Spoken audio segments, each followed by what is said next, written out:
Uy, wag. Yung buwas, gusto niya? O, kayo na dito. Pwede mo na tubig. Tubig muna, tubig. Malinis yan? Malinis yan? Ha? Yes. Malinis? Ayoko, gusto ko na tubig. Akin na.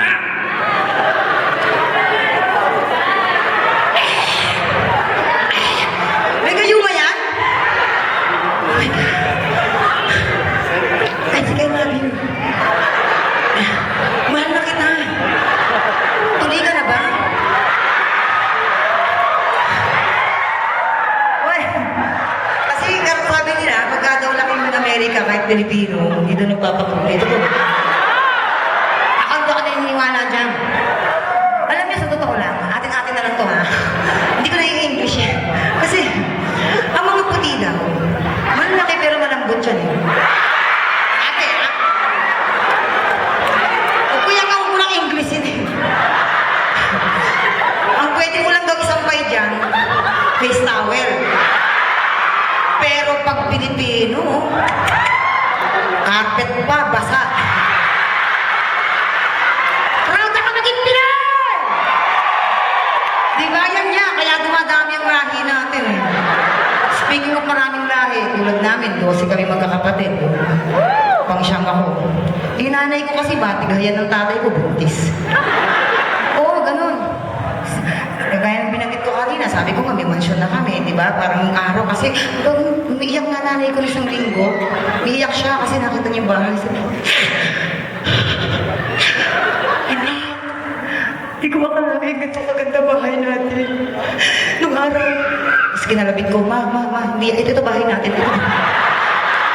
Pangkatanga, umiiyak, hindi naman yun ang bahay namin. Kumakaiyak ba? Ang ganda na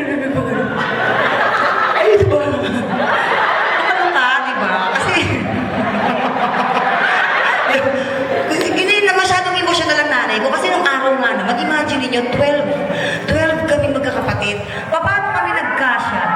I love you too. I love you, ha? Alam niya, 12, paano kami nagkasya sa 30 square meters na bahay? Imagine to, ha? Kasama pa lola ko.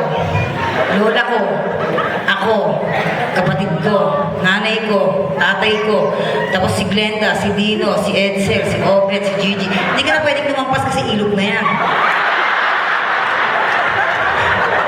Ilog na yan. Basa ka na doon. Eh, doon namang nanay, tatay ko kasi, kakatabi na nga kami, so, labing-labing pa rin. Pero minsan, tutulog kami ganyan. Narinig ko.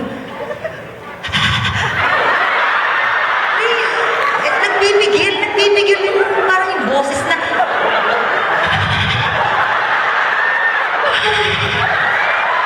Naku, nagising yung nanay ko. Apo. May nagnanakaw ng motor. Wala tayong motor. Ako, siguro nahiya nanay tatay ko, tumayo. Parang, lipat ng pwesto doon sa sala.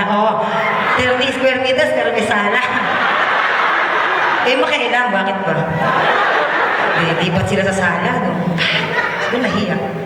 Eh, syempre, bata pa ako, nagbanay pa rin wiwi mo, di ba?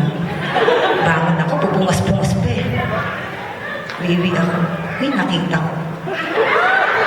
Ano po yan? Anak, gumagawa kami ng cake. Sige po. Siyempre, bata pa, kumalay ko, gumagawa ko ng cake. Kinabukasan, no? Makain kami, nakangiti ako, ganda ng ngiti ko. Sabi ng nanay ko, anak, bakit ang saya-saya mo? Bakit ang ganda ng ngiti mo? Di ba, gabi po, sabi niya gumagawa kayo ng cake? Oo, nakakita po ako ng icing doon sa sopa kinain.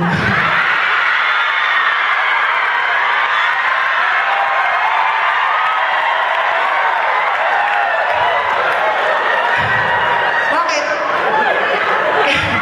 Kaya kami dumami ng ganyan. Wala nga kami alam yung bahay ko ngayon, ilan ang CR? 6. Kasi nga, bigyan ka ng isa. 6 ang CR, kasi nga wala kaming CR ng araw. Sa ilog lang kami tutuwa. Hindi totoo to ha. O ano ka sa comics. Minsan bago ko pa babasahin ko muna yung comics. Binabasa ko muna yung comics. Ang ganda. Doon ako natuto magbasa sa comics. Saklolo. Diyan ako na yung mga wakasan, yung mga ano, di ba? Diyan ako yung mga holiday shopper. Mga ganun. Yung mga kuya ko naman, diyan sa pagbabasa ng tik-tik, diyan sila tumangkad. Lagi nakatingin sa kisa, may mga hinayupak.